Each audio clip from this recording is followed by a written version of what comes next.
Happy Monday! I hope I didn't scare anybody.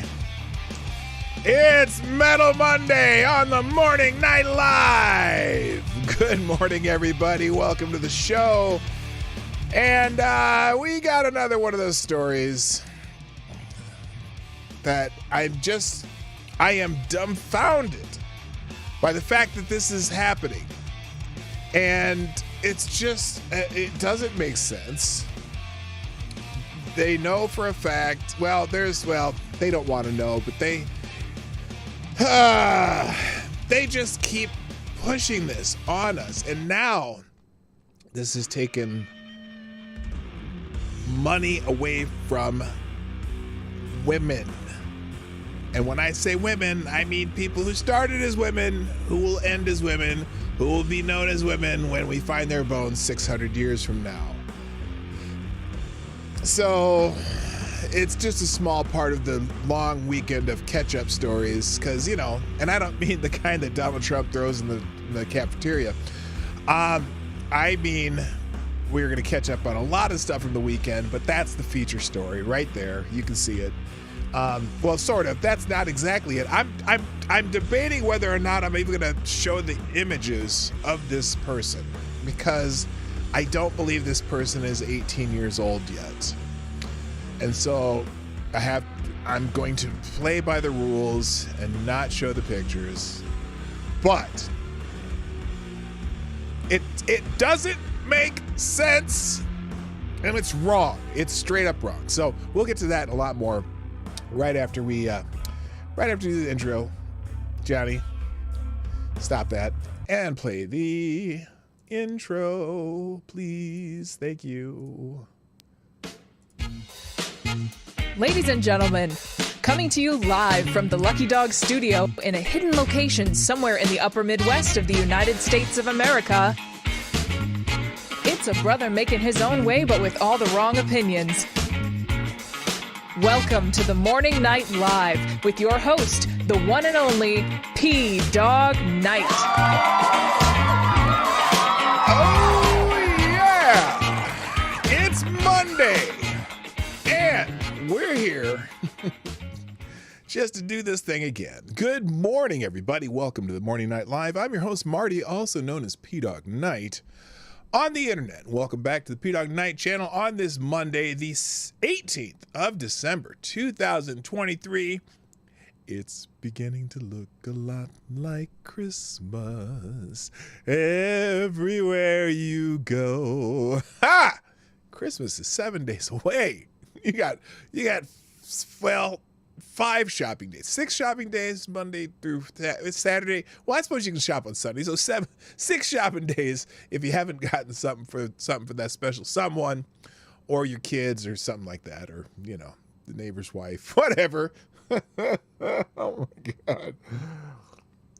I do have my cup of reparations coffee. It's in the, whatever the symbol guy's name is, you know, the man.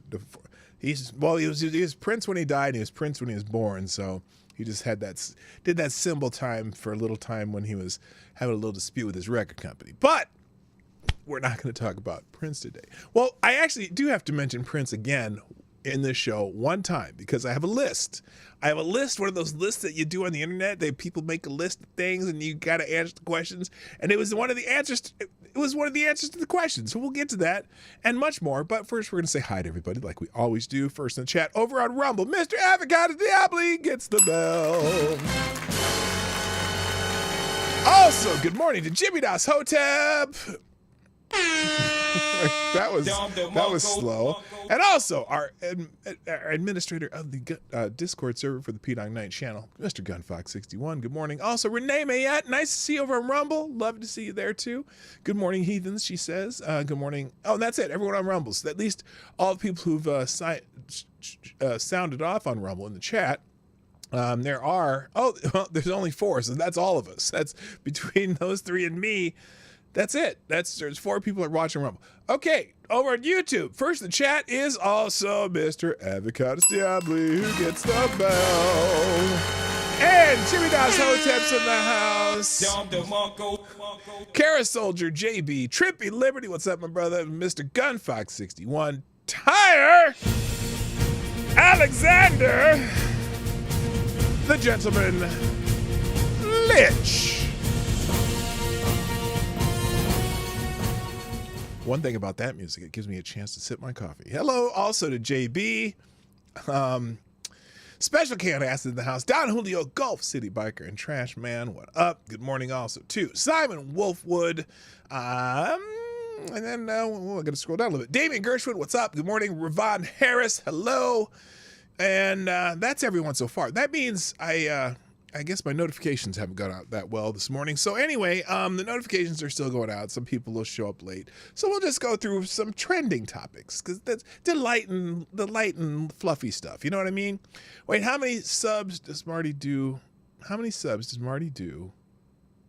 Wait, at how many subs does Marty do a review of Purple Rain? Huh. I hadn't thought of doing that before.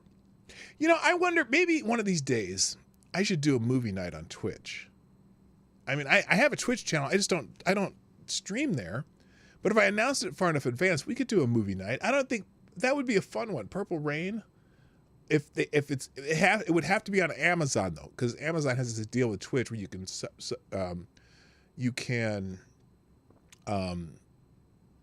stream Amazon movies on Prime, on Twitch and whatnot. I don't know how it works exactly. I just know you can do it without getting in trouble.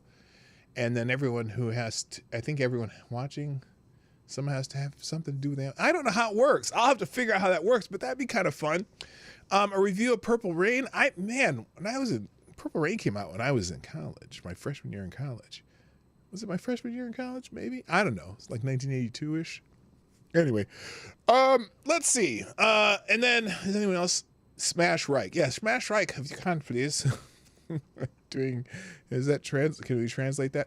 Okay, let's get into the topics because we got a lot to do and a little time to do it. So let's go ahead and smash everything that you got to do that. By the way, real quick, thank you, Jimmy Das Hotep, for tweeting out the show. I think he's the only one so far. Oh, no, Somnable Nation and Tyler F. retweeted my tweet. Mac Wolf, which is Gunfox61, also tweeted out the show. So I appreciate it. Thank you for doing that. Share the show.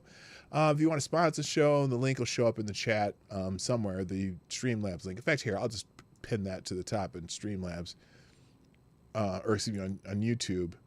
And then I'll drop the same link into the Rumble chat. I prefer that just because it's easier to manage, and you don't have to wait till YouTube deems you worthy of taking the payments out, and you don't have to pay as much to get as many words, because if you want to get more words on YouTube, you have to do higher chat sizes. Now you don't have to do that on Rumble.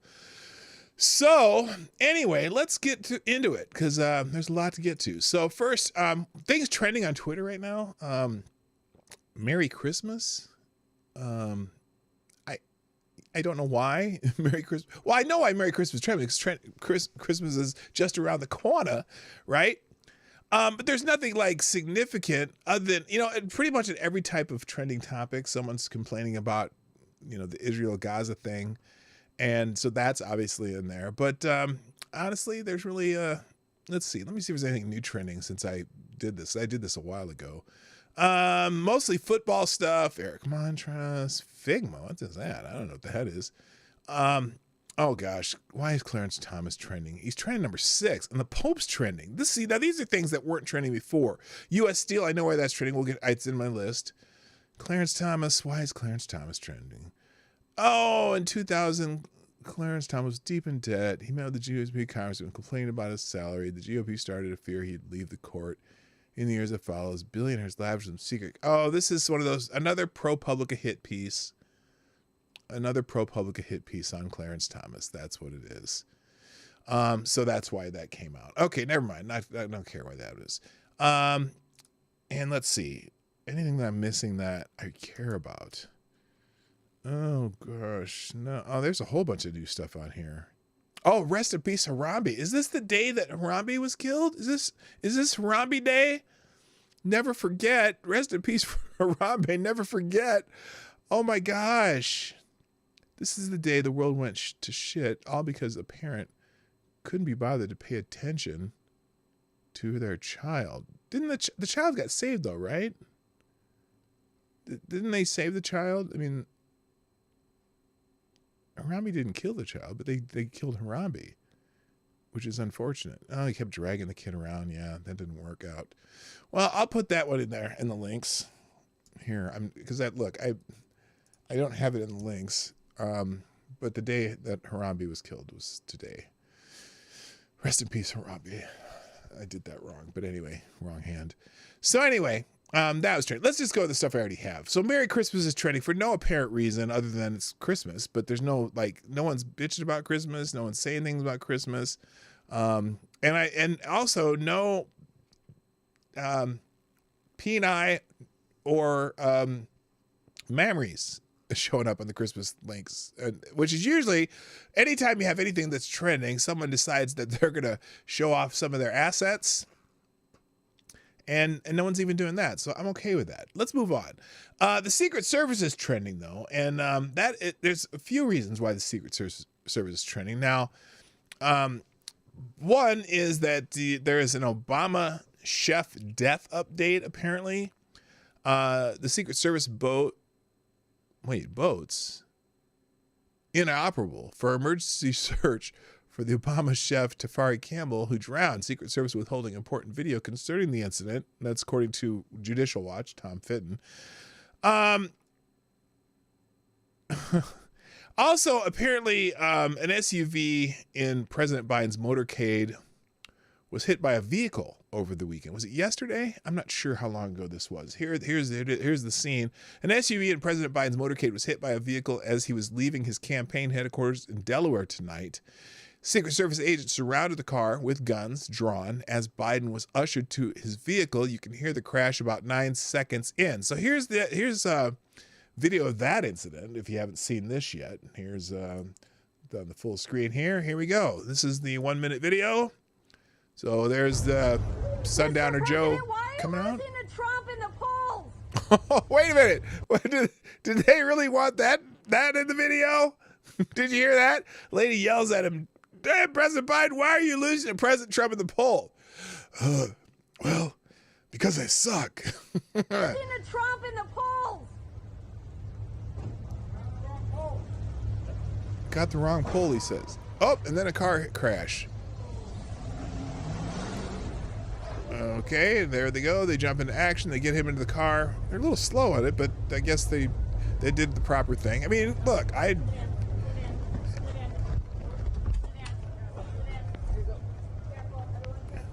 okay. So apparently a car crashed into a Secret Service vehicle, and they went at him, guns drawn. They're evacuating the president, and they're trying to figure out what this dude is doing. Probably a drunk driver. He's got his hands up. Didn't look like he meant to do it. He's got a passenger in there. So anyway, so that happened. So that might be part of the reason why Secret Service is trending.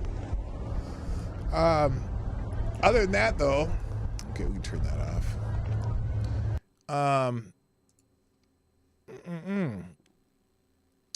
Okay, and then there's people who's saying that, oh, here we go. Wait, Biden looks in shock as car slams into motorcade, gets rushed to safety by Secret Service. So that's, they got several angles of that. So that's why the Secret Service is trending. Yippee. Also, things people are talking about this morning, Cornell University. Now, this one, when I saw this, I was thinking to myself, this is just somebody wanting to have a grievance. Okay. Now, here is why Cornell University, and it's Cornell University. I saw this at first, and I was like, well, I paid attention, and some people think, oh yeah, this would automatically get you into Cornell, but this seems to be someone who wants to jump on the victimhood train. And I can understand it because I know how white males are vilified and shit not. But here's what it is. Okay, I've said a whole lot without saying anything. Someone posted this opinion. This young white male busted his ass to excel at everything he did in high school, all with one goal: to get into Cornell University. But His skin color and gender kept him out. He doesn't know it yet, but this is the best unanswered prayer ever. Now, so we're going to watch the video. He posted this. Somebody posted this video, and let's analyze this. Okay, we got 4.6 GPA, which on a honor scale somewhere at some school. Okay, so he's probably got straight A's or whatever, and takes a couple honors courses. Okay, so there's the start. Then we have. Let me can the music because I don't want to. This is not waste. I don't want to waste my time on a strike, not a strike, a content claim, whatever. 1460 SAT. We'll get back to that one. We've got 460 hours of community service. Very good. That'll be looked upon highly by many colleges and universities. Summer college courses. Well, yep, that'd probably be good too. Built investment portfolios. That probably looks good too. $160,000 in scholarships at other places. Now, not at Cornell, but he has $160,000 in scholarships available to him. He skipped a grade, so he's a little bit younger than the average people applying to colleges. Played clarinet for 10 years, okay, and so he has an activity. And was on the news, but it still was not good enough to be... Now, still not good enough. Let's see, does this video say anything else? Let's see. It was still not good enough. He did not get into Cornell University. Now, then there's a problem with this video. Now, when you read this little thing here, he's blaming it on being a white male, which, I get it. There's issues at some of these high-end schools that they're giving extra points for whatever. But not so fast. This particular instance, we find out later that he was trying to get in for early admissions at Cornell University, okay? So it's not that he did not get accepted to Cornell University. It means he ends up going into general admissions now. So he could still, okay, can someone for once just have the grievances that they have no grievances? Yes. Yes, AP Glasgow, but right. Okay, here's the problem. The 1460 SAT score is the problem here. Because, in fact, somebody down here says, let's see, Cornell very narrowly defines, okay, well, that's not that. Someone posted right here. The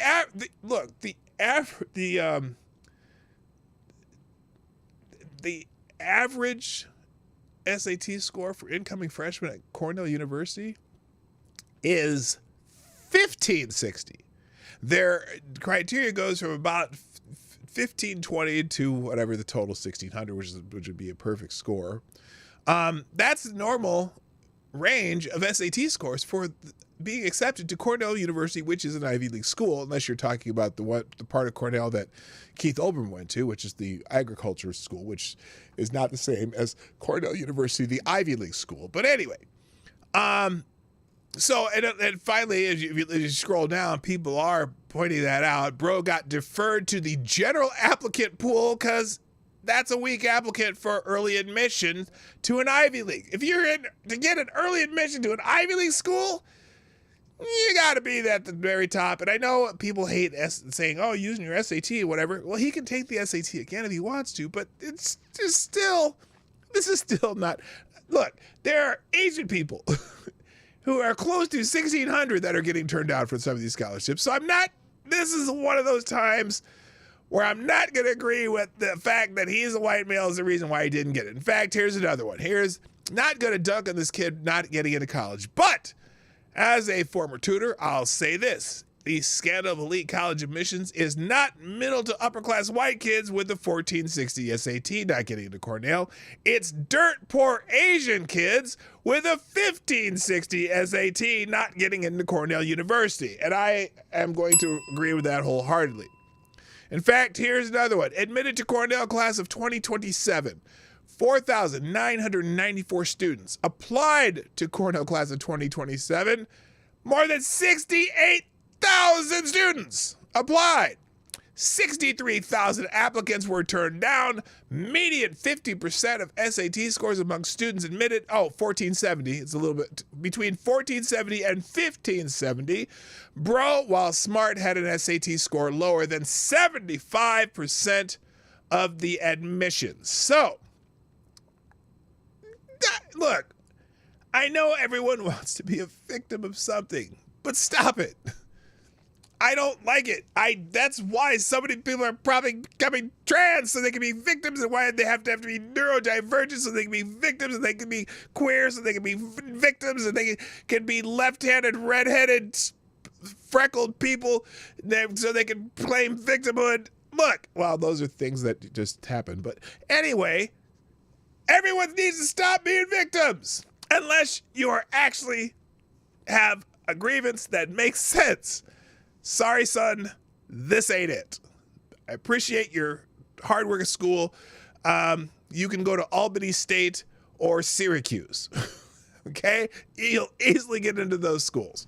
So, and plus you got he has $160,000 in scholarship offers already. I think you'll be okay, son. I think you'll be okay. Go to a small private school that doesn't try to determine what your future thoughts are. How's that sound? Okay? So sorry, kid. Next trending is the Senate. The United States Senate is trending. Now, over the weekend, apparently there was a Senate staffer of Senator Ben Cardin who decided that he was going to, in one of the Senate meeting rooms, was going to have sex in the Senate meeting room. Now, notice when I say have sex in the Senate meeting room, I did not clarify what kind of sex he had in the Senate meeting room, because I don't care what kind of sex he had in the Senate meeting room. The problem with having sex in the Senate meeting room is he filmed it. Now it happened to be sex between two same-sex people, but that is irrelevant.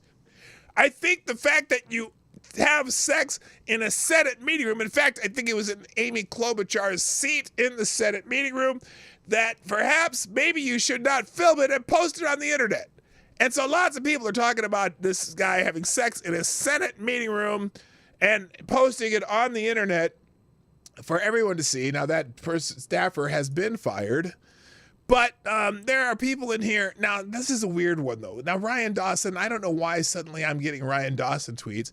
He says the leaked 8-second gay sex Senate video was a warning shot. How quickly Biden decided the U.S. will take action against Yemen and finance foreign wars. I don't even know what this means. Notice who all is so quiet and makes no condemnation. They can't because they're too compromised. Now, is that having something to do with something Biden did over the weekend? I don't know. But, dear Senate, here's another one. And now, this is the other one.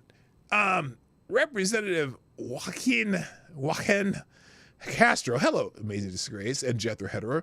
Joaquin Castro is claiming that, so apparently, they're starting talking about border security, and for whatever reason, Representative Joaquin Castro thinks that supporting securing our southern border, well, let's hear what he says. If you support securing our southern border, if you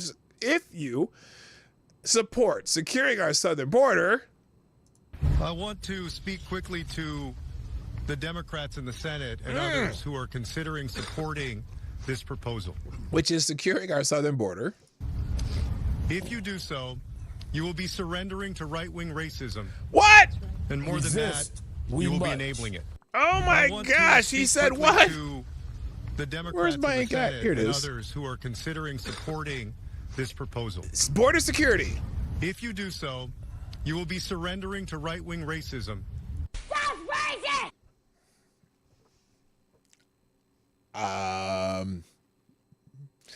Because he doesn't believe the border's a problem. He doesn't believe there's a problem at the border.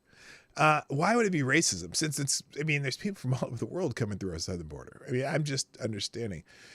Anyway, by the way, the bad news is no news for Democrats. Gay sex in the Senate hearing room scandal is nowhere to be found on ABC, CBS, NBC, PBS, NPR, Washington Post, and New York Times. Wait a minute. That was a big story all over the internet over the weekend. That's weird. It didn't show up on any major news organization. Wait a minute, isn't this an NBC headline? Senate staffer alleged by conservative outlets to have had sex in a hearing. The guy posted it himself on the internet, and it's in the Senate meeting room. It's in the Senate hearing room. How did you not? What do you mean? Alleged. And he's been fired. Alleged. Oh my God. Senate staffer alleged by conservative outlets to have had sex in a hearing room is no longer employed. This is the Republican pounce thing. Conservative news outlets alleged that an aide to Senate Ben Cardin, Democrat of Maryland, appeared in a leaked video showing men having sex in a Senate hearing room. No, it was not a leaked video. The guy posted it himself. Holy shit. Good morning, Aaron Meredith and Zed the Snarky. Alleged, the video proved a dude was bitching after he got fired for filming his amateur prostate exam, and it's alleged my ass. No, it's not my ass. It certainly wasn't. Anyway, oh, good Lord. You think the intern was bad. Wait until you see what Biden did in the Senate chamber. Okay, that's what we remember that. Okay, so anyway, and I'm not showing the video. I have not retweeted the video. I refuse to take any part in any dissemination or insemination of that video. Oh. Anyway, yeah. Fucking brilliant. Okay, moving on. Lindsey Graham is trending.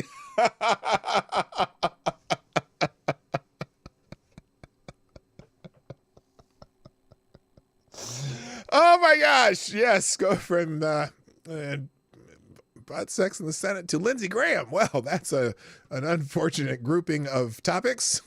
Lindsey Graham's trending. Why is Lindsey? Because he's a spineless, mealy-mouthed hypocrite, according to this. According to Juanita Broderick. Let's see if this has something. Wait, no, that's it. There we go. Lindsey Graham trending because he's a spineless, mealy-mouthed hypocrite. Here's what is he saying here? I have no idea. Let's see. Okay, let's turn to the other big story on Capitol Hill, the impeachment, of course. Impeachment inquiry into President Biden. Okay, remember, it's an impeachment inquiry. They're not impeaching him yet. Hello, Maddie. How you doing? Welcome. Colleague, Republican Senator Chuck Grassley of Iowa said that he does not see any evidence, quote, that the president is guilty of anything. Do you agree with him? Well, what evidence did they presented to you? Okay, that's fine. Does it mean you can't inquire if they think they have some evidence? Okay, let's see how Lindsey mealy-mouthed, spineless hypocrite answers this. Is there any evidence so far? You know, I haven't really been paying that much attention to it. They have to prove that President Biden somehow financially benefited from the business enterprises of Hunter Biden. We'll see. Have they done it yet, in your mind? If there were a smoking gun, I think we'd be talking about it, but... Okay, that's... okay, I suppose I didn't even have that on the screen. There's Lindsey Graham. Someone here says it's time to primary Lindsey Graham. Flashback. President Biden deserves to be impeached. Senator Lindsey Graham told Newsmax on August 2021. Oh my gosh. And this, some people talking about dragging Lindsey Graham out of the closet. Okay, these are all old. Neocon senator Lindsey Graham suggests lack of evidence against Biden's corruption. Look, Lindsey Graham spent a long time in the United States Senate with Senator Joseph Rahim Biden. He's going to be nice to his friends until there's concrete evidence. I say that that's his thing, and is kind of a mealy mouth, but he's very careful careful. And I'm sure that he hasn't met that aide of Ben Cardine's in the Senate yet. So that we know of. Okay, I don't care. I don't care. And I can give I don't care if it's gay sex. I'm just saying, if you take a video of yourself having sex in a Senate meeting room on Amy Klobuchar's chair and you post it on the internet, you're probably going to get fired. I have more about this story later. Let's move on. Let's see. Van Jones is trending, and that's only because Vivek Ramaswamy had some encouraging words for Van Jones. Y'all know who Van Jones is, right? Okay. Well, here's Vivek Ramaswamy with some choice words for none other than Mr. Van Jones, and you'll know who Van Jones is after you hear what Ramaswamy says. Here's Vivek talking about Van Jones. Maybe. We demand a government that tells us the truth again in this country. That's what we require. We can handle the truth. That's what it means to be a citizen of this country. So I say that on that last debate stage to a bunch of Republicans that are shaking in their boots. These are the things you're not supposed to say in the Republican Party he said some even shit today. And then you get the mainstream media. You got this character Van Jones on CNN afterwards saying, this is the rise of an American demagogue who's going to live 50 years longer than Trump. This is dangerous. I am shaking. That's what he says. Just shut the fuck up.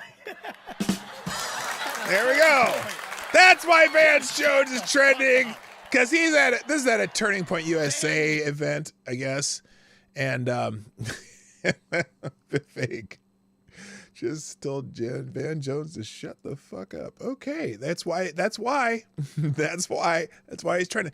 Next, we got Nippon Steel. Now, if you don't know what Nippon Steel is, well, isn't that the Japanese version of the word Japan? So that's how they pronounce Japan. Nippon. It's not Japan, it's Nippon. So apparently, and this is interesting to say the least. Nippon Steel, the steel company in Japan, is about to purchase U.S. Steel for $14 billion. Oh my goodness. Storied U.S. Steel to be acquired by more than $14 million by Nippon Steel. Here's the AP story on that. U.S. Steel, the Pittsburgh steel producer that played a key role in the nation's industrialization, is being acquired by Nippon Steel in an all-cash deal valued at approximately $14.1 billion with a B dollars. The transaction is worth about $14.9 billion when including the assumption of debt. The combined company will be among the top 3 steel-producing companies in the world, according to the 2022 figures from the World Steel Association. The price tag for U.S. Steel is nearly double what was offered just 4 months ago by rivaling Cleveland-Cliffs. U.S. Steel, which rejected that offer, confirmed the offering price from Nippon early Monday. That tie-up would have created one of the top 4 outside of China, which dominates global steel production. U.S. Steel executives were asked about the potential pushback from U.S. regulators over security concerns on Monday. This is going to increase competition here in the United States with a great ally to the United States, answered U.S. Steel CEO David Burritt. It's great if it's that we do not see that as a high-level risk factor. We say very low-level risk. Well, here's the thing.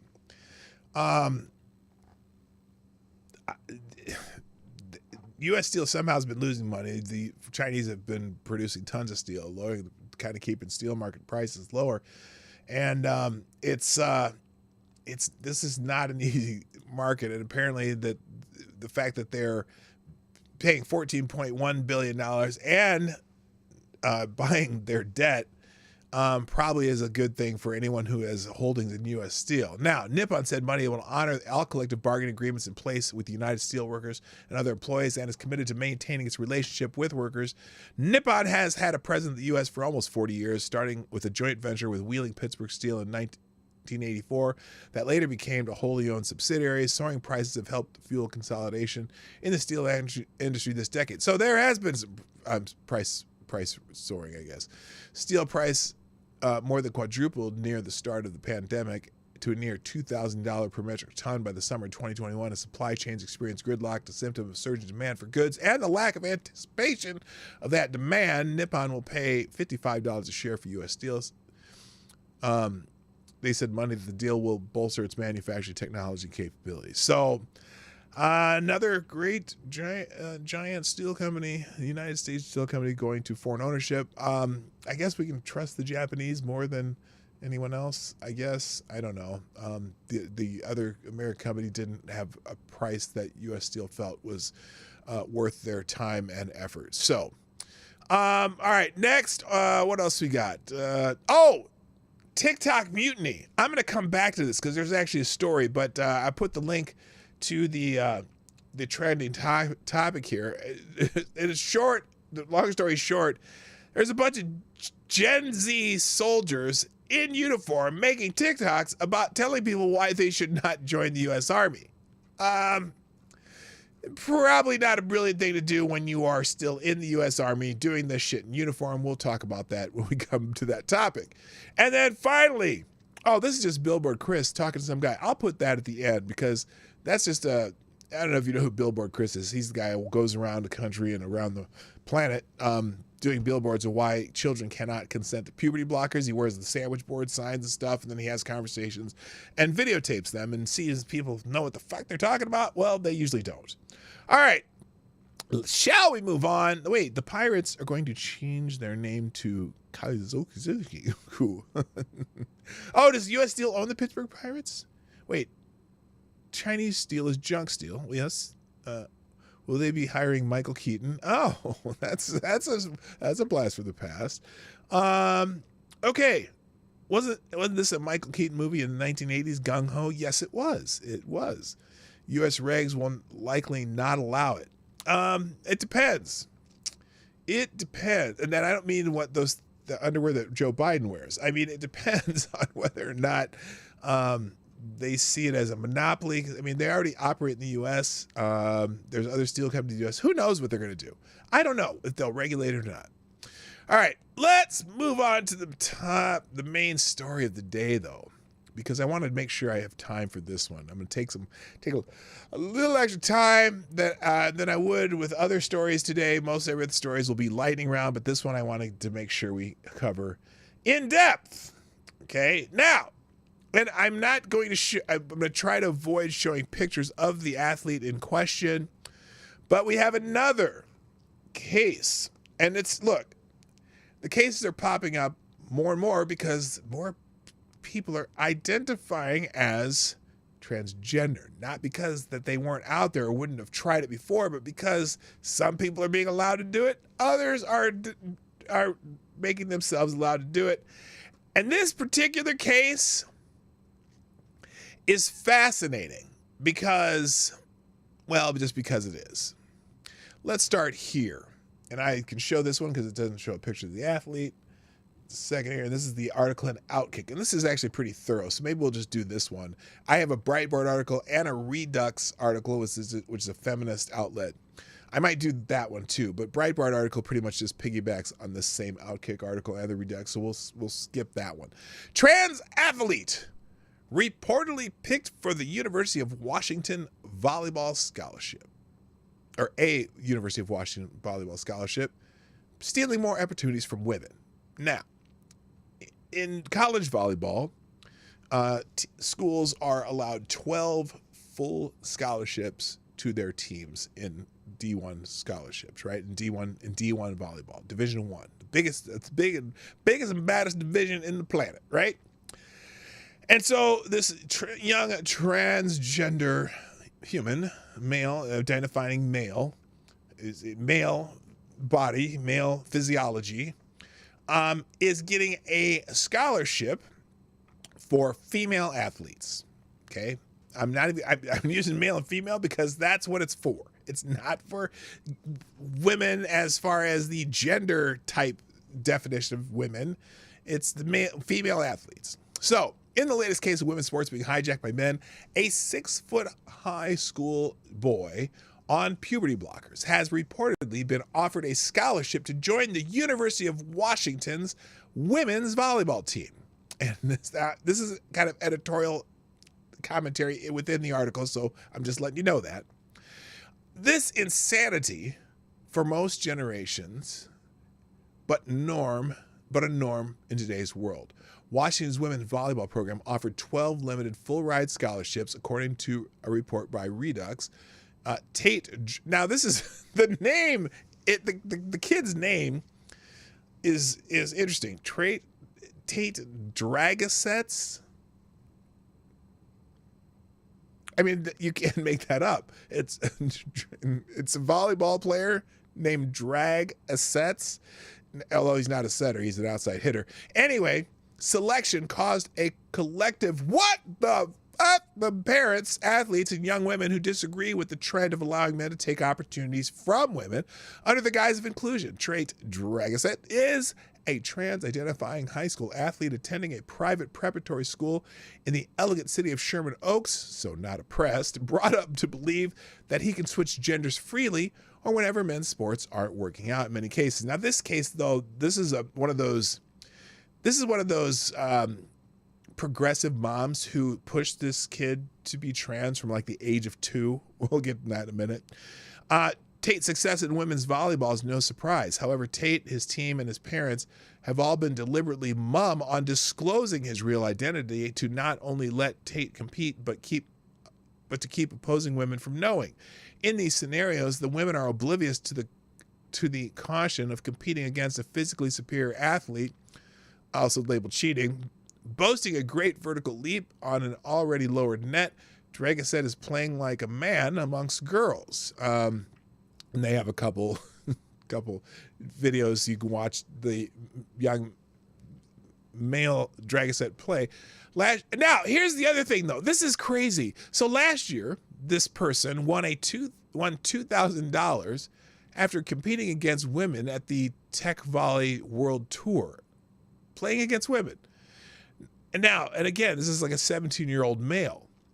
Now, how much of this delusion falls on the individual or his environment? According to the Los Angeles Times profile, Dragaset's mother, Stacy Dragaset, the mother of the teenager, has enabled Tate from a young age to pursue his preferred identity. Instead of limiting himself to competing against his biological sex, Tate grew up believing he could compete against women because he preferred dolls over boys' toys. Now his physical advantages, despite the use of puberty blockers, put him head and shoulders above his competition, threatening any sense of parity in his competition against women. He's a 6-foot tall male. Now, that's taller than your average woman, right? So he's got to start there. Now, Outkick's Riley Gaines disagreed with the announcement, commenting on X, stealing already few opportunities for women at the collegiate level. How can he be proud? So last year, last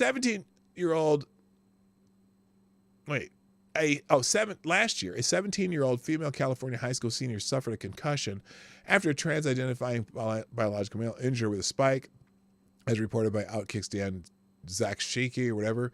The trans athlete's indifference to the women's injury showed when he added the play in question on a highlight reel. In many of these cases, if not all, trans athletes hardly exhibit any regard for their physical advantages. Okay, so that's that article. Now, the other one I'm not going to put on the screen because it shows several pictures of this young male athlete. But let's go into the Redux one because there's a little bit extra information in here. So this is the Redux article. I suppose I can until there's a picture I can show. So I'll be very careful here because I don't want. And I screwed it up already. How about you? Oh, no, I didn't. No, don't do that. No, I don't want this picture on there. In Redux. So this is a feminist news and opinion site. Okay. Now, I have to say, you got to understand, in my opinion, this whole phenomenon is an offshoot of feminism. And that's why there's the old school feminists are fighting with the new school feminists over this. And And so this is one of those areas where the old school feminists are like, wait a minute, we were fighting for these rights because of physiology, biology, women, right? And the new school feminists are like, well, trans women are women. Well, not physiologically, not biologically. There's nothing that you can tell me that says they are women from those standpoints.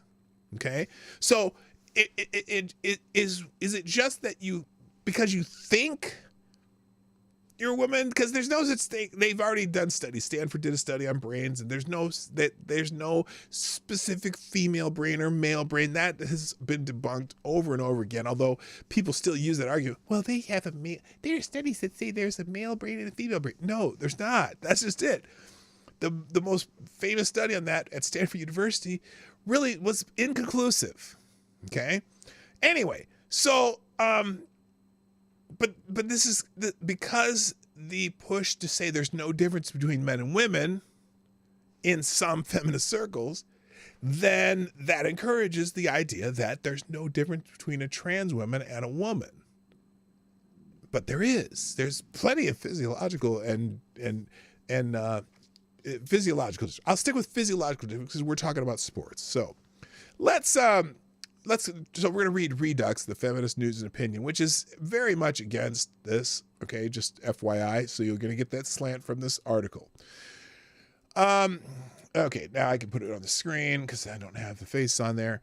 Redux has learned that a volleyball player from California reportedly set to become the first known male recipient of a women's D1 athletic scholarship. Tay Draga said 17 has verbally committed to the University of Washington. And if the offer is signed next fall, he would be seizing one of the only 12 D1 scholarships available for females at that university. The announcement of Draga's verbal commitment to the University of Washington was made in June with much fanfare. Oh, they're so special. They're so inclusive. They're so diversity, equity, inclusive, and whatever, right? Because they'll get the accolades from all the news media who's like, oh, this is so great. This is so special. So with much fanfare in the volleyball community, with multiple sporting magazines and social media accounts covering the verbal commitment. Dragson has long been considered a rising star within women's volleyball, and he was a dominant force on 2 USA volleyball teams in 2 separate age groups that both claimed national titles last summer. He was also named the MVP at the Girls Junior National Championships earlier this year. In addition to his club volleyball accolades, he was awarded the title of the California Interscholastic Federation Division V Player of the Year. So, this young male athlete has been cleaning up in women's awards. Isn't that special? All right, I got to take it off the screen for a second because I have to scroll past his face. Now, but, thank you, GunFox61. You are the new Streamlabs Superstar sponsor of the day. Dropping a Hamilton in the tip jar with a story for tomorrow. Oh, God. Oh, thank you. Oh, yes, we will do this for tomorrow because it's embarrassing for my state. Thank you, GunFox61. It says this is for tomorrow's news. It's about the Minnesota state flag. We're having a little controversy for the Minnesota state flag, and it's embarrassing. Okay, anyway, so let's continue on here. But Dragaset's transgender status has been reportedly concealed from public knowledge, with coaches, parents, and opposing players being left uninformed of his biological sex ahead of games. Now, this is the part that drives me crazy. So they haven't really revealed it during all these competitions. Maybe this California high school league knew that, but nobody else seemed to know it.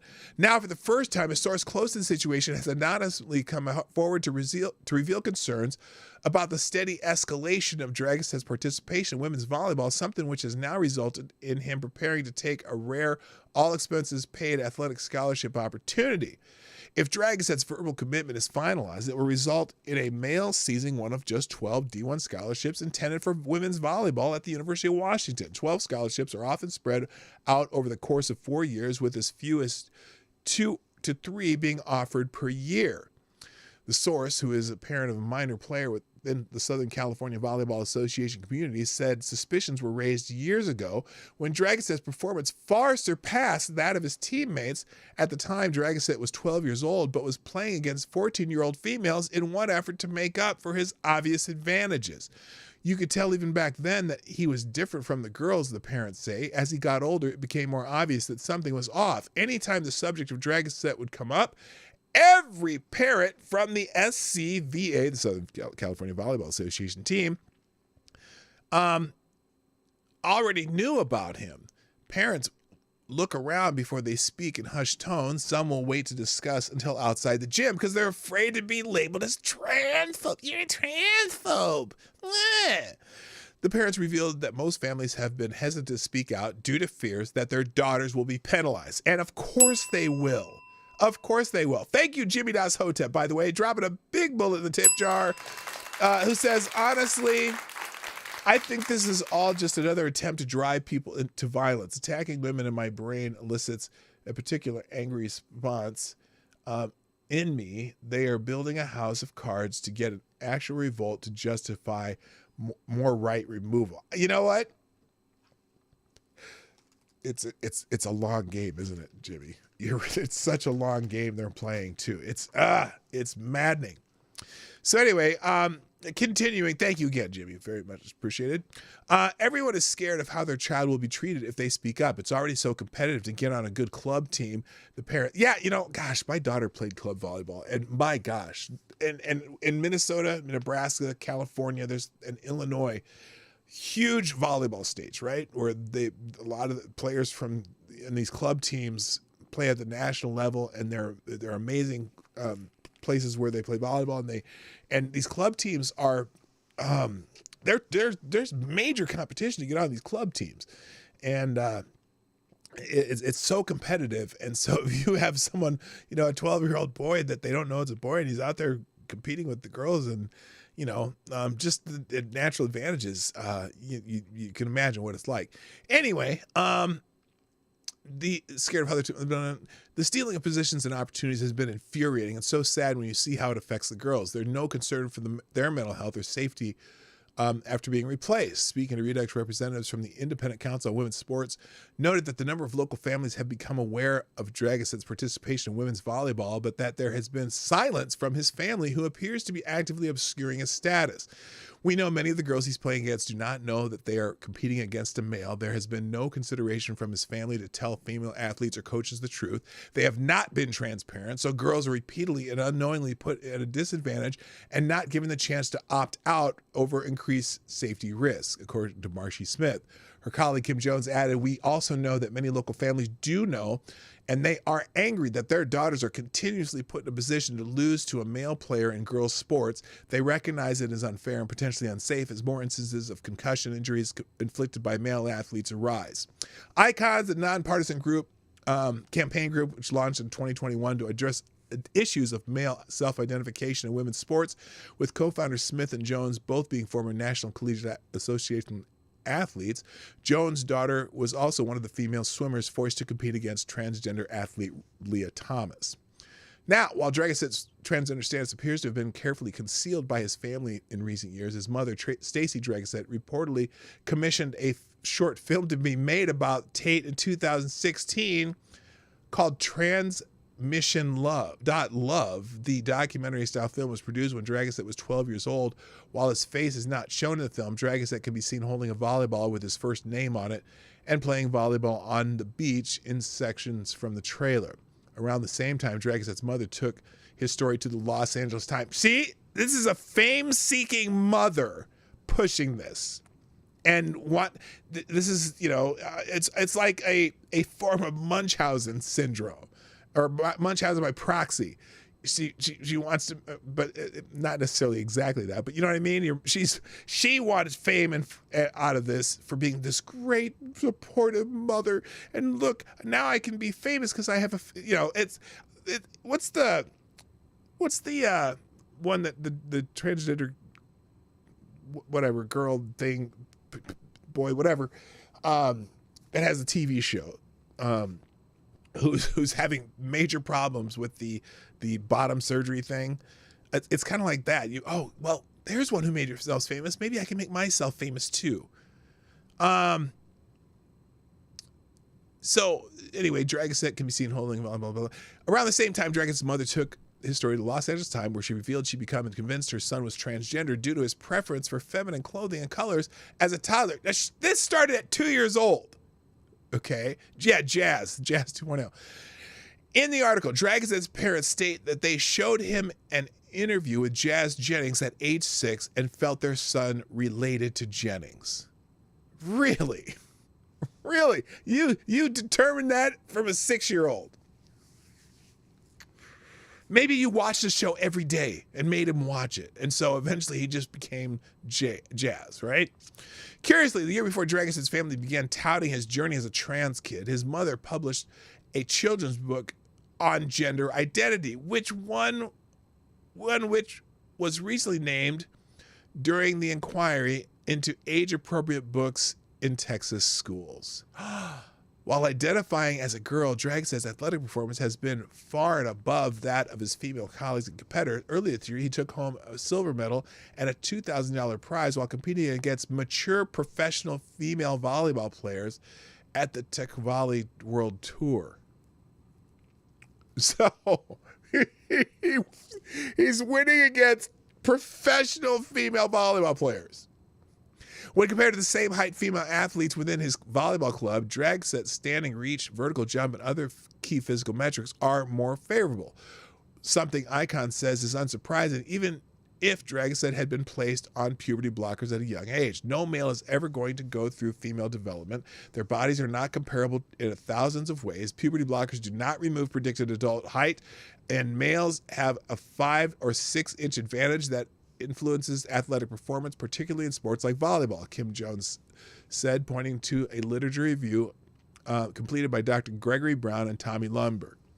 The review released earlier this year stated that the current evidence suggests that male children retain sex-based advantages in body height and lean body mass, which may allow for retained male athletic advantages even when placed on hormones or puberty blockers at an early age. Jones also points to the fact that the net in women's volleyball is set 7 inches lower than in the men's, not just because men on average are 6 inches taller, but because the male vertical leap is at least 20% higher than that of a woman of the same height.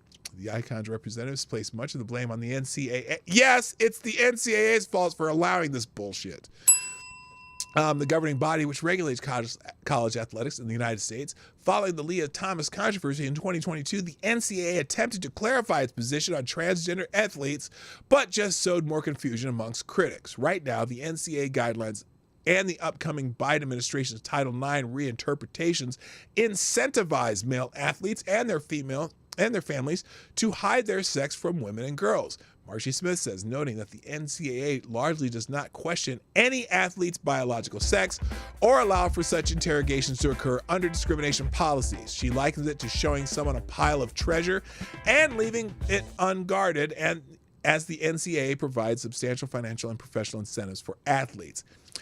Thank you, Gunfucks61. Another Hamilton in the tip jar. My goodness gracious. Thank you, sir. For another one for tomorrow. News. Yemen is about to find out. Oh, gosh. Yeah, there's a mess going on in Yemen, too, and our president seems to be participating. By the way, it's funny. This is a quick aside. They've been complaining a lot about all the Palestinians who've been being killed. They said there's like 20, 30,000. They're based on whatever estimates they come up with. And 6,000 children, and it's bad, right? It is absolutely bad. Do you know that there have been 400,000 people killed in Yemen in that conflict there right now? 400,000. Have you heard anything about Yemen? Have you heard anything about? Oh wait, that's Muslim on Muslim. That's not the Jews who got attacked and had an act of war committed against them. It's that's just some Muslim shit. That's like when we like that's never mind. I'm not going to talk about hood shit. But anyway, then they finish up here right now. The NCAA guidelines in the upcoming Biden administration Title IX reinterpretations incentivize male athletes and their family to hide sex from women and girls. We already said that.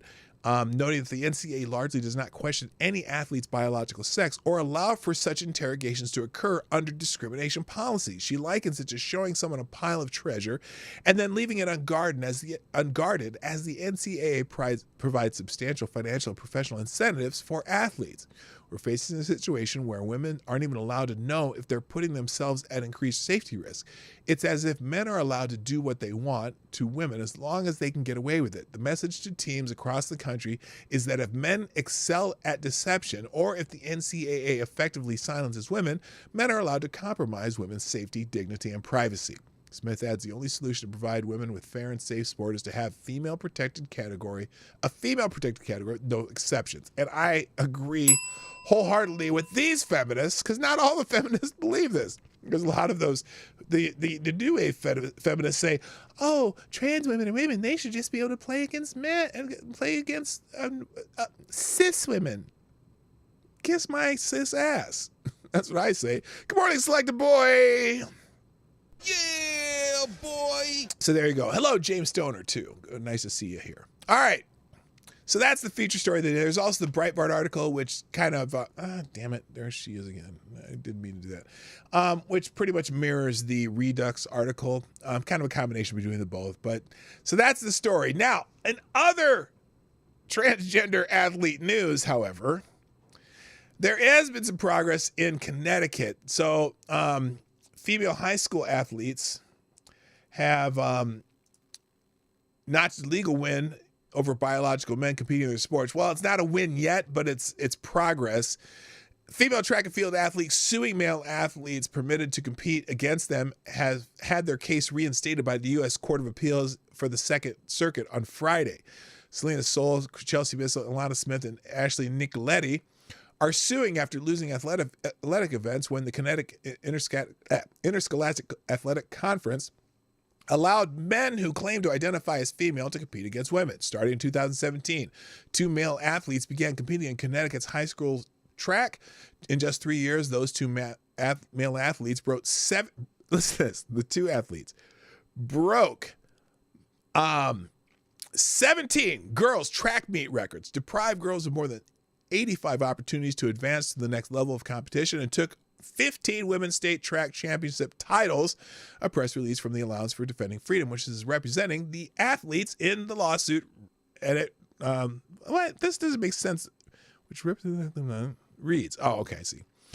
The Second Circuit will allow Soule versus Connecticut Association of High Schools to proceed in federal court. The court ruled that the girls had plausibly stated an injury and that they could be entitled to monetary and injunctive relief. So that's a pretty big deal. Hello, Monkey. What's up, Randy Monkey?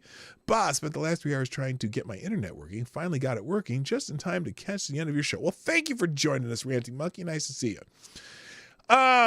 So anyway, so that case has been reinstated, and I gotta think somewhere in there, I don't know what's probably going to happen is they're going to make some new rules, and they're going to send it back to the regular court, and the court's going to have to base it on those rules, and then the court will probably do something stupid, and then it'll go up higher and higher.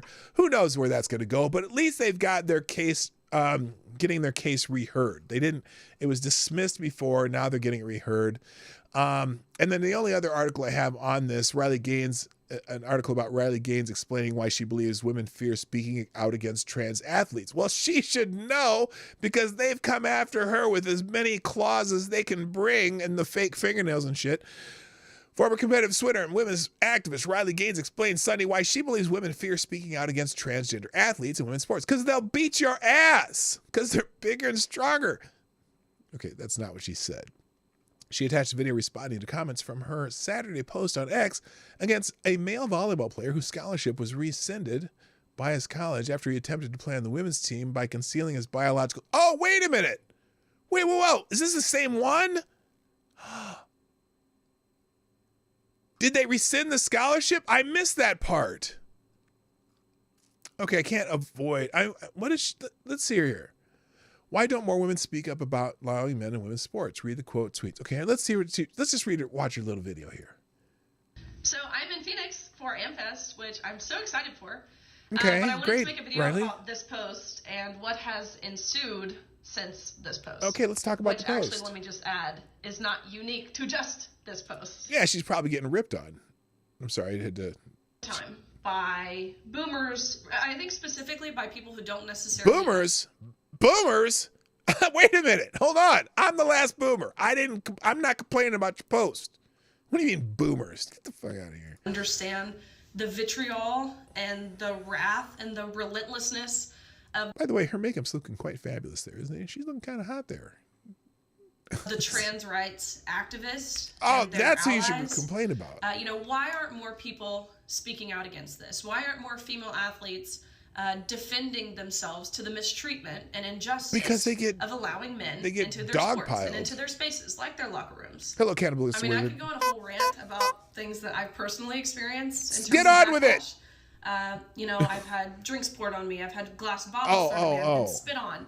I've been assaulted and held for ransom for 4 hours, where these protesters demanded that if I wanted to make it home to see my family safely again, I had to pay them money. It's because trans women are crazy. Goes on. Death threats, people showing up at my house, drones flying above my house.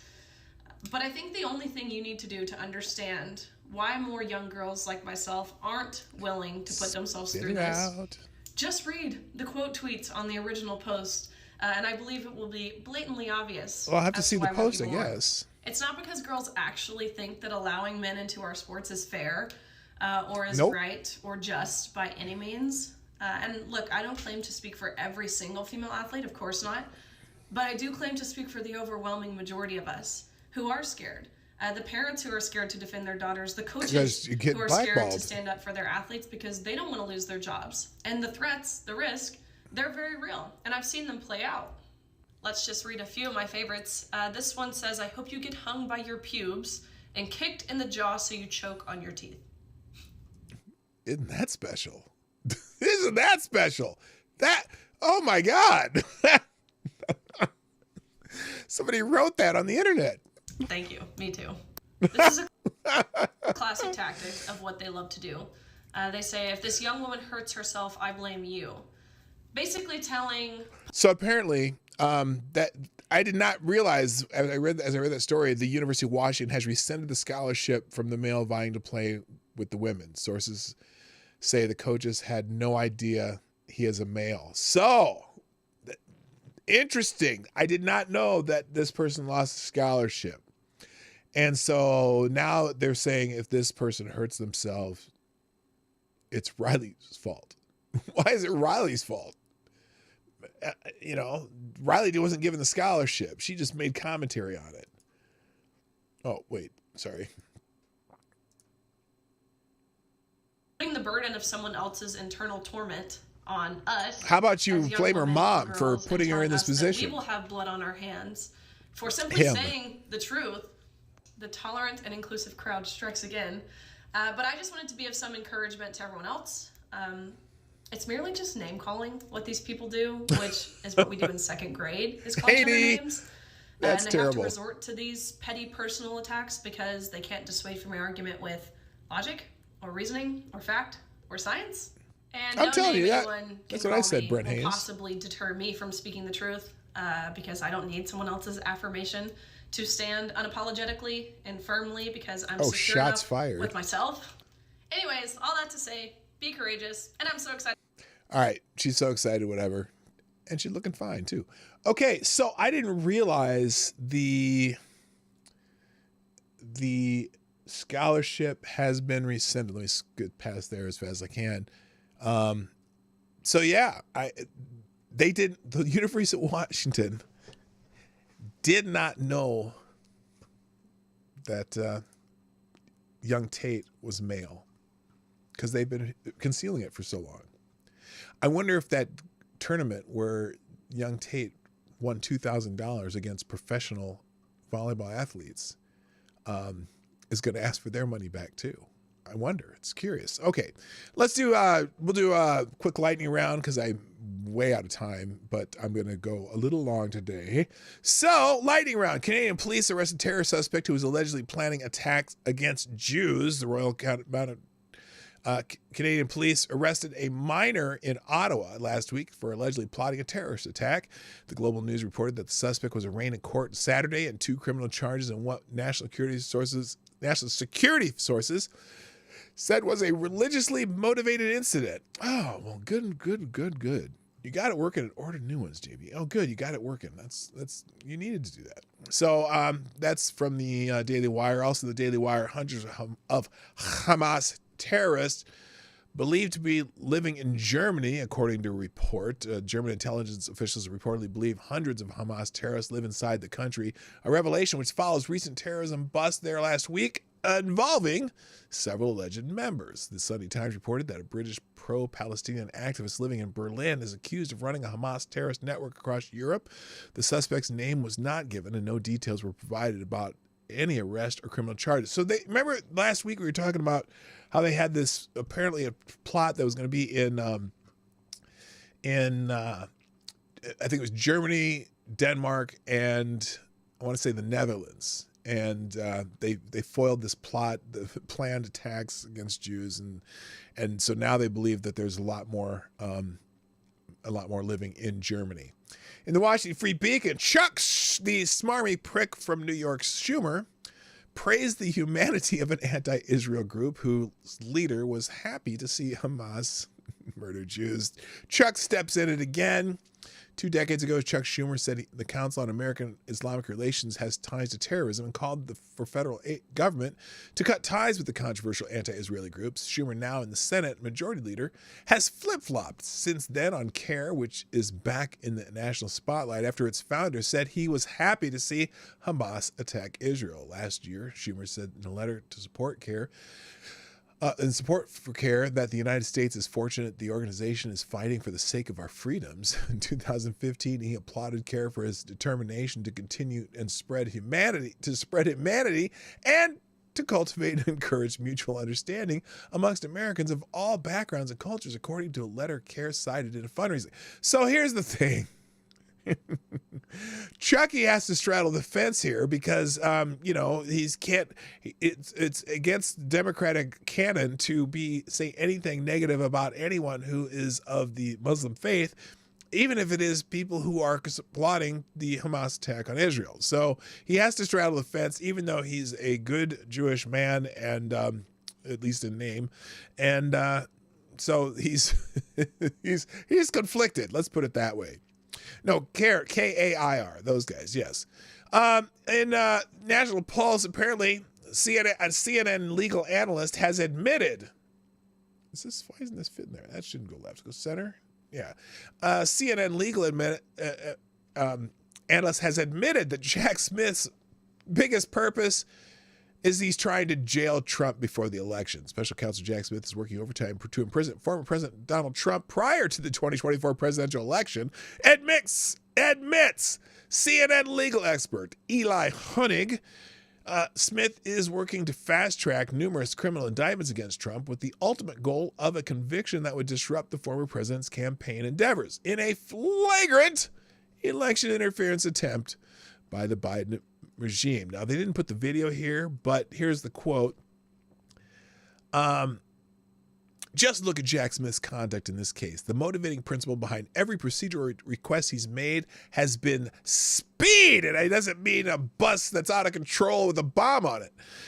It has been getting this trial in before the election. Yes, he's trying to beat the clock so that he can have Trump look worse for having a conviction. And unfortunately, some of his procedures he's done have made it harder for that to happen. And the appeal he made to the Supreme Court on the January 6th case is probably going to end up pushing that case back several months, maybe even into 2020, late 2024, maybe even into 2025 now, according to some legal analysis I've watched and read elsewhere. Apparently, you didn't see so the Rudy Giuliani case, the defamation case against 2 Florida election workers, a jury has awarded them $148 million. Former federal prosecutor, New York City Mayor Rudy Giuliani, has been ordered to pay 2 Georgia election workers $148 million. In August, a federal judge ruled that Giuliani had defamed Ruby Sweem. Again, this is a case that never went to a jury as far as the suit. Just the sentencing went to a jury. The judge ruled that and that's also because he was doing a kind of a plea where he said, you know what, look, he pled guilty to it to get it out of the way, and then the prosecutors asked for like $74 million or something like that, and the jury doubled it, basically, or $48 million, I think, or something like that. The total damage they're claimed by Freeman and Moss. Now, these are 2 Georgia election workers. They claimed actual damage of $23.9 and $24.7 million. Now, normally, compensatory damages are based on what you actually can make and what you lost. What did you lose by Rudy Giuliani defaming you? You lost X number of dollars. And they were claiming that the damages were $23.9 million and $24.7 million, probably amounts that these 2 women would never make in their entire lifetimes times 4.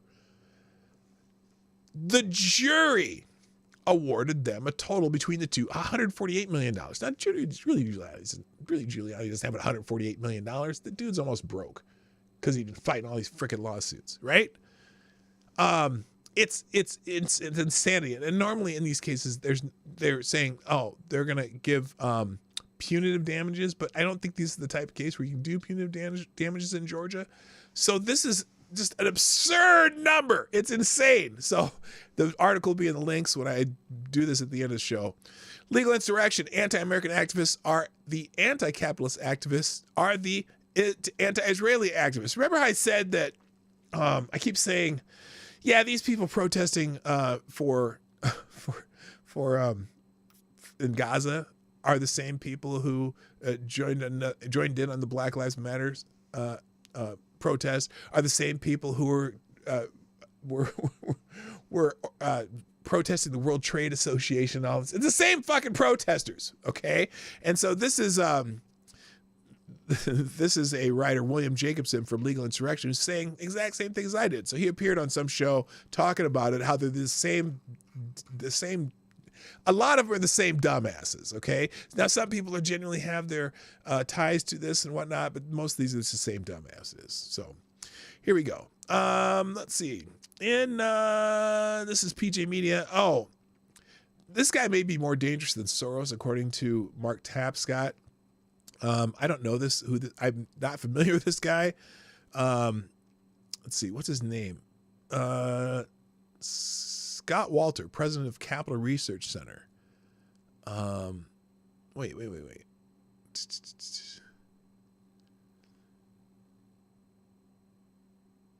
There's another foreign billionaire who has done at least as much as Soros and quite possibly more to advance the radical left in recent years, including illegal campaign donations to major Democrats in Congress, hundreds of millions of dollars in donations to left-wing groups, and then helped fund dozens of other influential Democrats and more hundreds of millions to lefty environment, social and economic policy, and voter registration groups.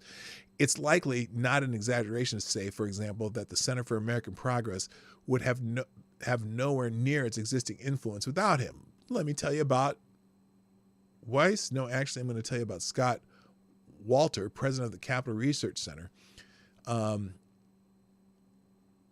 Do that with his recent testimony for the House Ways and Means Committee. If you aren't familiar with the CRC, check it out, because this bunch does superb investigative research that regularly exposes who is behind virtually every left-wing group in politics. Footnotes and links above. So they got the testimony talking about Weiss. Someone named Weiss. What's this guy's name? Something Weiss. It's not, I don't see it on here. It just says Weiss, W-Y-S-S. So Scott Walker is talking about this gentleman. Anyway, you can read this. He's another shitbag billionaire who's trying to destroy America. I wanted to get to the other article here because I'm not gonna go through most of these. Although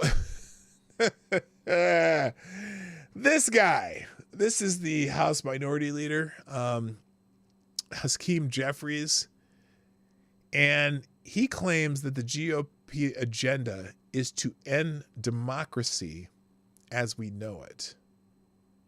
It's the end of democracy as we know it.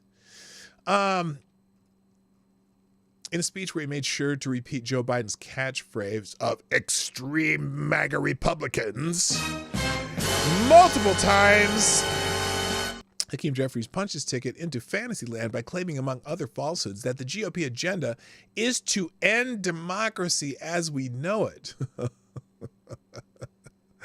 Jeffries claimed if the GOP actually were effective in accomplishing their objectives, they would slash Social Security, cut Medicare, end democracy as we know it, and continue to march us towards a nationwide abortion ban. Democrats are standing in the way. Okay. Yeah, the end democracy part, like, you mean Democratic Republic, democratically kind of elected representative republic? No. You guys want one party rule. That's what it really is, fucker. This is a Federalist article. So this is a J6 defendant standing against the DOJ. Stuart Parks has been marked by the left as an insurrectionist for, among other things, being in the U.S. Capitol on January 6, 2021. The 31-year-old Nashville native faces 8 months of federal prison. He was sentenced last month by an appointed U.S. District Court judge who, according to Parks, helped the prosecution work out its case against him during the trial. Could have been worse. Park will avoid a multi-year prison term by serving his sentences concurrently. He's supposed to turn himself in sometime in February. The surrender date has not been finalized. Parks is appealing the 5 misdemeanor convictions against him. He says he's no insurrectionist, and he's prepared to exhaust his legal remedies to prove it. That's the other thing. None of these people have gone to the complete mat on this. A lot of them pled guilty to some of these charges. He went through the actual trial and he's appealing, and he's prepared to spend the money to appeal it. The real estate professional with no prior criminal record asserts that the government is collecting heads to send a clear message that some political protests won't be tolerated. And that's exactly what they're doing.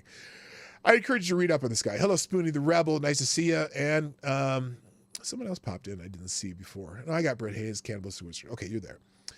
So, yeah, check out this article in Federalist. And about the guy with the gay sex in the Amy Klobuchar's Senate chair. NBC News is blaming that scandal on the conservative outlets. Not the guy who posted his, him getting backsided on the internet, but it's conservative outlets' fault that this guy posted this guy, and he's a victim. NBC News has exonerated Aiden Mays-Jaworski, a legislative aide to Senator Ben Cardin, from having anything to do with the gay sex porn tape that surfaced 48 hours ago on a private group for gay men in politics chat that was posted by the Daily Caller. After a long, exhausting investigation, NBC News' Amanda Turkle concluded that Cardin staffer Mays-Jaworski was not even involved in the making of the gay sex tape. Everyone who identified Mays-Jaworski as the bottom man in the tape was a conservative operative trained to pounce when they get a whiff of the scandal. Well, I don't think anyone wants to get a whiff of the scandal. Nobody wants to smell that, okay? Mays-Jaworski may be entirely innocent, but his boss, Senator Cardin, didn't think so. The budding gay porn producer was summarily fired from his job on Saturday. Aiden Mays-Jaworski Choropsky is no longer employed by the U.S. Senate, Cardin's office said in a statement. We will have no further comment on this personal matter. Well, he made it a public matter by posting it on a gay porn site. But that didn't stop Turkle from advancing the story that it was conservative outlets who were at fault. The former Cardin staffer was also accused of a bizarre confrontation in the hallway. Okay, that's from when he did the Max Miller thing. NBC News article by Turkle and Thorpe said the outlet was not able to identify the staffer in the interaction. That's somehow despite the fact that Miller was being interviewed by NBC News when the staffer approached and made the comment. Oh, that's from when he shouted at Max Miller. But yeah, they blamed conservatives for this guy posting his sexual encounter on the internet. It's conservatives' fault for noticing that somebody posted this staffer for Ben Cardin posted his sexual encounter on the internet. I think there's a Post article. Oh no, that's the Van Jones telling Ramaswamy telling Van Jones to shut the fuck up. We've already seen that. Oh, and also there's I'm going to finish with this because I got to go. But there's a bunch of other articles in the links today, so make sure you just browse through them if you get a chance. But here's the thing. The Biden DOJ is charging a journalist from The Blaze for covering January 6th, and he says he's ready for the fight. The Department of Justice has heightened their efforts to extend their reach in filing charges against anyone remotely connected to the events in Washington on January 6, 2021. The latest to feel the long arm of the law is Blaze journalist and contributor Steve Baker, whose attorney notified him he's going to be charged by the DOJ for, quote, my journalistic efforts on January 6th, end quote. Baker noted in a post on X that he doesn't yet know the extent of the charges, but is supposed to turn himself into authorities on December 19th, which is tomorrow.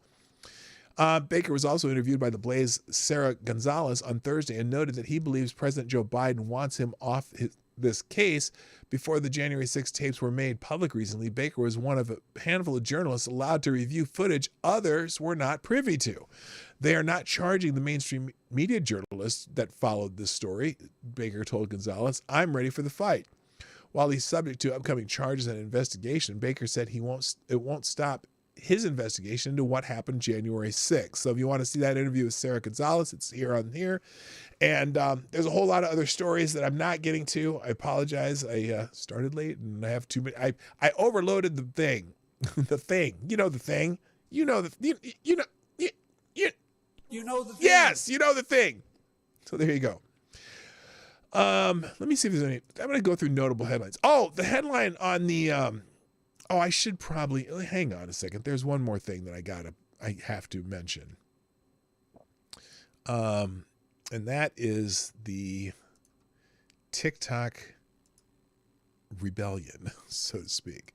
Let me find that article because I do want to mention that one before we go. That's important because it was in the trending topics today too. So give me don't. I hope you haven't. If you've already clicked away, well, you miss out on this last part. By the way, leftists are freaking out.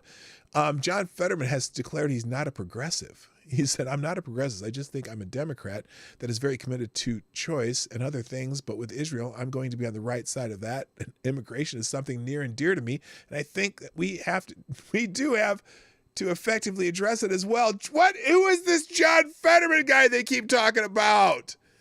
What the hell is going on? Where is the TikTok rebellion one? Damn it. I can't find it. By one of the top strategists for DeSantis has resigned, which is unfortunate. Well, here it is. Here's the article. I'm sorry. I do got to do this one, and I meant to do this earlier. Apparently, there's a bunch of Gen Z soldiers engaged in what's called the TikTok mutiny, discouraging Army recruits. Now, I don't think when you're in the Army you can do this. If you want to do this when you're out, go ahead. But while you're in uniform making TikToks telling people not to join the Army, anyway, young members of the U.S. Army are throwing a TikTok mutiny to complain about shitty food being pushed to stay in shape, their freedoms being suppressed, and more. Did you know what you got yourself into when you joined the Army, idiots? One of the videos by a military influencer, Anthony Laster, described his life of having no privacy, the pay sucks, shitty food, disrespectful leadership, and no sleep. Listen, dickhead. When you're in the military, the leadership is not supposed to be respectful of you. They're supposed to get you to a point where you are, when someone gives you an order, you immediately do it so you don't get your head shot off, moron. That's why the leadership is disrespectful. You need to be able to react immediately to a command in the proper way, again, so you don't die. So they don't need to be respectful when you're being trained, because you're being trained to live a life where you do not question authority like your fucking parents have let you do for the entire freaking life. No, you need to respond, period. So you don't get, again, shot in the head and die. And what did you think you were joining when you joined the military? A social club? No, you're here, learn how to kill people and break shit. It drives me nuts. So let's see what, should we listen to one? We're going to watch one. We're going to watch one little ticky. Oh, hell, I don't want to go to the freaking TikTok. I don't know, whatever. No, I don't want to log in. Okay, that's not it. That's not it. What the hell did I just do? How do you go back? Okay, forget it. I'm not doing it. Anyway, jeez. Here, let's watch. Here's one, another one. These are the kind of posts they're doing, and I hope each one of these morons gets a court-martial. Why isn't it playing? We do. I'm not here to say that we get paid pennies. I'm just saying that we don't get paid enough to perform the mission that is tasked to us. Reason number 2, family. You will not see your family often. Right, you're in the military, dumbass. Holidays, and that's about it. They told you that when you're being recruited. Reason number 3, schooling. Now I know you're like, whoa, that was a benefit, but it's requirements you have to meet first to be able. Oh my to God, you have to meet requirements first before you get something for free? Just go to school. Reason number 4, if you're a parent. Now, if you join single and get married and then have kids, that's one thing. But if I think they warn you about that when you go into the military. You got to think about it. Boot camp is between 6 to 8 weeks. After boot camp, you go to school. That's between 10 days to a year. After that, you go to deployment. That's between 8 months to 9 months. Think about how much time you miss with your child. Reason number 5, you do not have 100% say on what you want to do. And I can elaborate. Oh my gosh. You don't have 100% what to say on what you're going to do in the military? I can't imagine. The Defense Department estimated that in 2022, 286,000 service members struggled with food access in 2020 and 2021, with junior enlisted troops most at risk, reported stripes. According to a 2019 report from the Government Accountability Office, more than 22,000 active duty troops use food stamps. Now that's a problem, and that's you know that like $1 trillion of military budget that they can't seem to get accounted for in the military. You know, they had the audit and they don't pass audits. How is that not feeding the soldiers? I don't understand it. That's a whole nother thing that they need to fix in the Pentagon. But these dipshits making TikTok videos about why it's bad. I wish I could be a fly on the wall when they get pulled into the commanding officer's office, and I want to hear that ass chewing. I just want to hear it and see maybe if they don't end up in the brig even. So anyway, that's it. I got to go. Thanks for joining me at the end of the Morning Night Live. I'm here Monday through Friday, 10 o'clock Eastern, 9 o'clock Central. Share the stream and do all the things that you do, but now I got to go. So thank you. I appreciate you. Thanks everyone in the chat and our sponsors. Gunfox61, you are the Streamlabs Superstar sponsor of the day. Thank you. Goodbye. My name's P-Dog Knight, and I am out of here. Yeah, whatever. Bye-bye. Hey, this is P-Dog Knight, and thank you for watching today on the P-Dog Knight channel. If you have an observation or remark you'd like to make about this video or my channel, I absolutely welcome you to write it in the comment section down below. I really look forward to hearing from you.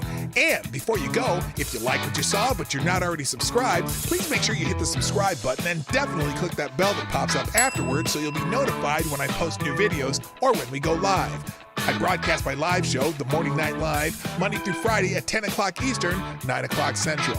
A special thank you to all the supporters of this channel who share our videos on social media and who make donations through Streamlabs, YouTube, Venmo, and Cash App, which are all linked in the description down below. Thanks again, and until next time, I'm P Dog Knight, and I'm out of here.